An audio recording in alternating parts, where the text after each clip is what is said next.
अगर आप 2022 के बोर्ड परीक्षा में शामिल होने वाले हैं तो ये वीडियो आपके लिए बहुत ही इम्पोर्टेंट है, क्योंकि आज मैं बतलाने वाला हूँ कि आपके बोर्ड एग्जाम में जो एग्जामिनर है आपको फुल मार्क्स कब, कैसे और क्यों देगा। तो अगर आप बोर्ड एग्जामिनेशन 2022 में क्लास 10th और क्लास 12 के स्टूडेंट हैं तो आप ध्यान से सुने। यह जो वीडियो है यह बहुत ही इम्पोर्टेंट होने वाली है, क्योंकि इसमें मैं आपको बतलाऊंगा कि आप जो है हर सब्जेक्ट में कैसे 10 से 15 मार्क्स एक्स्ट्रा ले सकते हैं। तो उसके लिए आप जो है इस वीडियो को अंत तक देखिए और मैं अंत में ये बतलाऊंगा कि कैसे 10 से 15 मार्क्स आपके प्रत्येक सब्जेक्ट में अधिक मिलेंगे ये वीडियो को सिर्फ देखने के बाद। तो अगर एक सब्जेक्ट में आपको 10 से 15 मार्क्स मिलते हैं तो अगर 5 सब्जेक्ट हैं आपके तो 50 मार्क्स ऐसे ही मिल जाएंगे। साथ ही आप जानेंगे कि बोर्ड परीक्षा में कौन सी ऐसी 3 जो गलतियां हैं वो नहीं करनी चाहिए। और अभी तक आपने मेरे इस चैनल को सब्सक्राइब नहीं किए हैं तो सब्सक्राइब करें और बेल वाली घंटी को ऑन करके नोटिफिकेशन ऑन कर लें। तो आइए शुरू करते हैं। अगर आपकी राइटिंग खराब है तो आपको मार्क्स मिलेगा या नहीं मिलेगा। एग्जामिनर जो है वो कॉपी चेक करते हैं तो सबसे पहले उसमें क्या देखते हैं, और एग्जामिनेशन हॉल में आपको सबसे पहले क्या करना है, और आपको कोई भी प्रश्न का आंसर अगर आधा आता है तो ऐसी स्थिति में आप क्या करें, और कोई भी प्रश्न का अगर आंसर नहीं आता है तब क्या करें। अगर आप ये सोच रहे हैं कि ज्यादा लिखने से ज्यादा मार्क्स मिलते हैं तो इस चैनल पर बने रहें और अंत तक इस वीडियो को देखें, बीच में स्क्रिप्ट नहीं करें। आइए शुरू करते हैं। देखिए, एग्जामिनेशन हॉल में जब हम जाते हैं तो एग्जामिनेशन हॉल में हमें 2 पेन कम से कम ले जाना चाहिए, और ये दोनों पेन जो है वो नई नहीं होनी चाहिए। ये जो पेन होनी चाहिए उसे आप कम से कम 2 से 3 पेज जो है पहले से लिखे हों, ऐसे पेन ले जाएं, या आप घर पर जिस पेन से प्रैक्टिस कर रहे हो वो पेन ले जाएं। नए पेन से बहुत सारी दिक्कतें होंगी और उससे राइटिंग भी आपकी खराब हो सकती है। और 2 तरह की पेन ले जाए, 2 कलर की होनी चाहिए। एक तो आपकी ब्लू पेन होनी चाहिए और दूसरी जो है वो ब्लैक पेन होनी चाहिए। आप जो भी लिखें उसे लिखने के बाद उसको अंडरलाइन करें, और ये अंडरलाइन जो आप कर रहे हैं वो ब्लैक पेन से करें ताकि वो देखने में और भी आकर्षक लगे। तो एग्जामिनेशन हॉल में जब आप जाते हैं और जब आपको क्वेश्चन और पेपर मिल जाता है तब देखिए आपको क्या करना है। सबसे पहले जब आप एग्जामिनेशन हॉल में जाते हैं और जब आपको क्वेश्चन पेपर मिल जाता है तो आपको सबसे पहले ये करना है कि अपना roll number, subject, paper code और सबसे इंपॉर्टेंट चीज जो है सिग्नेचर, ये जरूर करना है। ये आपको ध्यान देना है कि ये सब आपसे छूटे नहीं। अगर बाय द वे अगर ये सब छूटता है तो फिर आप प्रॉब्लम में पड़ सकते हैं।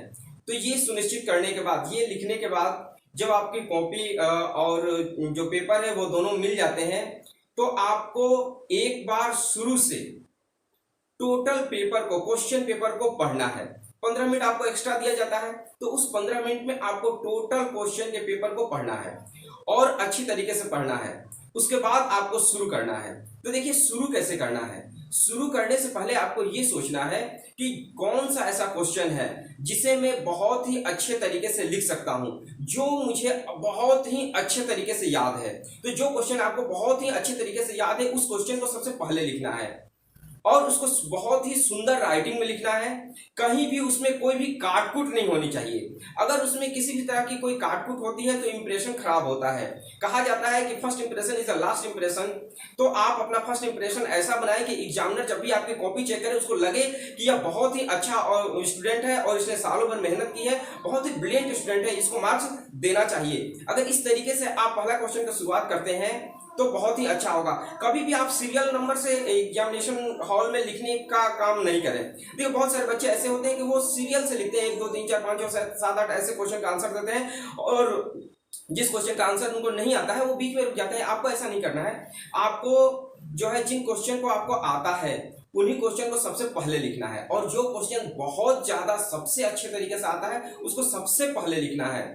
तो इस तरीके से आप एग्जामिनेशन हॉल में अपना लिखना शुरू कर सकते हैं। और जब भी आप लिखें तो तो उसमें आप एक चीज ध्यान दें कि टॉपिक को लिखने के बाद उसे ब्लैक पेन से जो है वो अंडरलाइन करें ताकि वो दिखने में बहुत ही आकर्षक हो। ये दो काम आप कर लिए। अब आते हैं उसके बाद आपको क्या करना है। तो देखिए, कोई भी आप एग्जामिनेशन दे रहे हैं, किसी भी पेपर का एग्जामिनेशन दे रहे हैं, मान लेते हैं कि आप जो है इकोनॉमिक्स के पेपर दे रहे हैं, तो ऐसी स्थिति में उसमें होता क्या है कि सेक्शन बटा हुआ रहता है, section A B C D E तक होता है। तो उसमें आपको करना क्या है कि जब आप शुरू करें तो ऊपर में बीच में कॉलम में जो है वो लिखें कि सेक्शन ए बी जो भी है आपका सेक्शन, वो सेक्शन लिखें। उसके बाद क्वेश्चन नंबर लिखें। मान लीजिए क्वेश्चन नंबर 7 हम बना रहे हैं, तो क्वेश्चन नंबर 7, और क्वेश्चन नंबर 7 में भी अगर उसको डिवाइड कर दिया है अथवा दे दिया है या फिर ए बी सी डी दे दिया है तो वो ए बी सी डी जरूर लिखे, उसे नहीं छोड़े।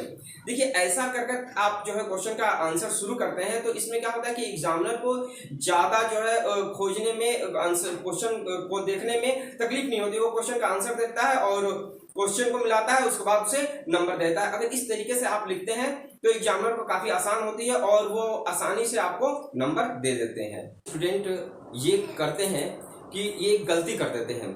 वो कौन सा गलती करते हैं? वो कॉपी में पैसा रख देते हैं या इमोशनल बातें लिख देते हैं, जो एकदम गलत है। इमोशनल बातें कभी भी कॉपी में नहीं लिखनी चाहिए या पैसा भी नहीं रखना चाहिए। देखिए, एग्जामिनर जो है वो आपको एक्स्ट्रा मार्क्स कहाँ से देगा? कोई भी व्यक्ति खाली पेज पर नंबर नहीं दे सकता है और एग्जामिनर जो है अपने पास से आपको नंबर नहीं देंगे। तो इसलिए आप कभी भी कॉपी में पैसा नहीं रखें और इमोशनल बातें नहीं लिखें। इमोशनल बातें जो है सबसे गलत होती हैं। इमोशनल बातें लिखने पर एग्जामिनर को गुस्सा आता है और आप जब भी इमोशनल बातें लिखते हैं या तो वो गुस्सा आता है, नहीं तो वो उस पर हंसते हैं। तो आपको ऐसी गलतियां नहीं करनी है। ये बहुत ही कॉमन गलतियां हैं और बहुत सारे स्टूडेंट ऐसे करते हैं। तो आप ये दोनों गलतियां नहीं करें। आप कभी भी अपनी कॉपी में पैसा नहीं रखें और कभी भी इमोशनल बातें नहीं लिखें, ताकि आपको जो है आप सोचते हैं कि उससे आपके अधिक नंबर मिल जाएंगे या इमोशनल होकर कोई भी एग्जामिनर आपको नंबर दे देगा, तो ऐसा बिल्कुल भी नहीं है। कोई भी नंबर नहीं देता है और ना ही आपको नंबर वो मिलेंगे। तो इसलिए आप ये दोनों गलतियां नहीं करें। एग्जामिनेशन में कोई भी प्रश्न आधा आ रहा हो तो उसे छोड़े नहीं।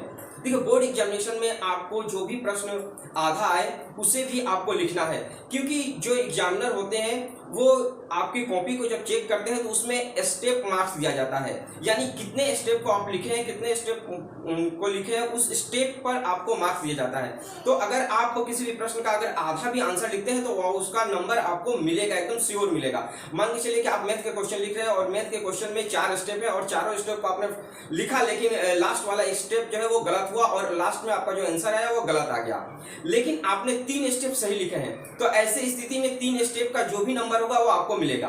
मान के चलिए कि 4 नंबर का अगर पूरा मैथ्स का अगर क्वेश्चन है तो उसमें आपका 3 स्टेप सही है तो 3 नंबर श्योर आपको मिलेगा, और चौथे नंबर में आपको जो है वो नंबर नहीं मिलेगा क्योंकि वो गलत है तो काट लिया जाएगा। तो इस तरीके से अगर आधा भी याद है तो उसको अगर लिखते हैं तो इस तरीके से 1-2 नंबर बढ़ते बढ़ते आपका टोटल स्कोर जो है वो बढ़ जाता है। मान चलिए कोई भी क्वेश्चन का आंसर है आपको वो नहीं आता है, आप उसके बारे में थोड़ा बहुत जानते हैं, तो उस थोड़े बहुत को ही आप लिखिए। हो सकता है कि एग्जामिनर उसको देखने के बाद 1-2 नंबर दे दे और वही 1-2 नंबर आपके जो टोटल मार्क्स है वो मार्क्स को वो बढ़ा दे। तो ऐसी स्थिति में किसी भी क्वेश्चन का आंसर को आपको छोड़ना नहीं है, सारे क्वेश्चन को अटेम्प्ट करना है जिससे टोटल स्कोर आपको बढ़े। देखो, उसके बाद जो है बोर्ड एग्जामिनेशन में ज्यादा लिखने से क्या ज्यादा नंबर आते हैं? बहुत सारे स्टूडेंट को ये भ्रम रहता है कि मैं बहुत ज़्यादा अगर एग्जामिनेशन में लिखूंगा तो बहुत ज़्यादा नंबर आ जाएंगे। देखिए, ये एकदम सरासर गलत है। आप अगर किसी भी प्रश्न का आंसर अगर सटीक आंसर लिखते हैं तो आपको आंसर मिलता है। अगर क्वेश्चन पेपर को ले लें तो क्वेश्चन पेपर को शुरू में ही उसमें लिखा हुआ रहता है कि कृष्ण प्रश्न के लिए कितने वर्ड में लिखना है, और जितना वर्ड में लिखा हुआ है बस उतने ही वर्ड आप लिखें, आपको फुल मार्क्स मिलेंगे। तो देखिए, एग्जामिनर जब भी कॉपी चेक करते हैं तो उनको एक आंसर की दिया जाता है और वो आंसर की जो होता है उसमें लिखा हुआ रहता है कि उसमें द पॉइंट लिखा हुआ रहता है, मतलब आंसर की में जो आंसर होता है वो टू द पॉइंट होता है, यानी वो सबका आंसर जो है टू द पॉइंट में दिया हुआ रहता है। अगर आप एग्जामिनेशन हॉल में टू द पॉइंट भी लिखते हैं तो टू द पॉइंट लिखते हैं तो उसमें बहुत अच्छे मार्क्स मिल जाते हैं, और बहुत सारे ऐसे भी स्टूडेंट होते हैं जो टू द पॉइंट लिखते हैं और उनको फुल मार्क्स मिल जाता है, उनको कहानी लिखने की जरूरत नहीं होती है। तो एग्जामिनेशन में आप जो है कोई भी प्रश्न का अगर आंसर दे रहे हैं और टू द पॉइंट देंगे तो उसमें आपको ज्यादा मार्क्स मिलेंगे। तो अगर आपको ज्यादा मार्क्स लेने हैं तो टू द पॉइंट लिखें और उसमें फुल मार्क्स लें। अगर आपकी राइटिंग खराब है तो क्या करें? तो देखिए, एग्जामिनेशन में अभी जो है काफी समय है और ऐसी स्थिति में अगर आपकी राइटिंग खराब है तो आप अपनी राइटिंग को सुधारें। डेली 4 पेज लिखें और सुंदर सुंदर राइटिंग में लिखने की कोशिश करें। अगर डेली आप 4 पेज का प्रैक्टिस करेंगे तो एग्जामिनेशन आते आते आपका ऑटोमेटिक जो है राइटिंग सुधर जाएगा। और उससे एक फायदा और होगा कि आप जो एग्जामिनेशन में लिखेंगे उससे एग्जामिनर जो है प्रभावित होते हैं। अगर सुंदर सुंदर राइटिंग में अगर आप लिखते हैं तो एग्जामिनर प्रभावित होते हैं और उनको जो है अच्छा मार्क्स मिल जाता है। तो ऐसी स्थिति में आप अगर डेली प्रैक्टिस करें 4 पेज का और पहले धीरे धीरे लिखें। सुंदर राइटिंग लिखने में समय लगेगा आपको, धीरे धीरे लिखें और धीरे धीरे लिखने के बाद उसे धीरे धीरे स्पीड बढ़ाएं। और जैसे जैसे आप स्पीड बढ़ाएंगे तो आपको लगेगा कि आपकी राइटिंग जो है वो अच्छी हो रही है, इंप्रूव हो रही है और इसके साथ आप तेजी से जो है अपने राइटिंग को अच्छा कर पाएंगे।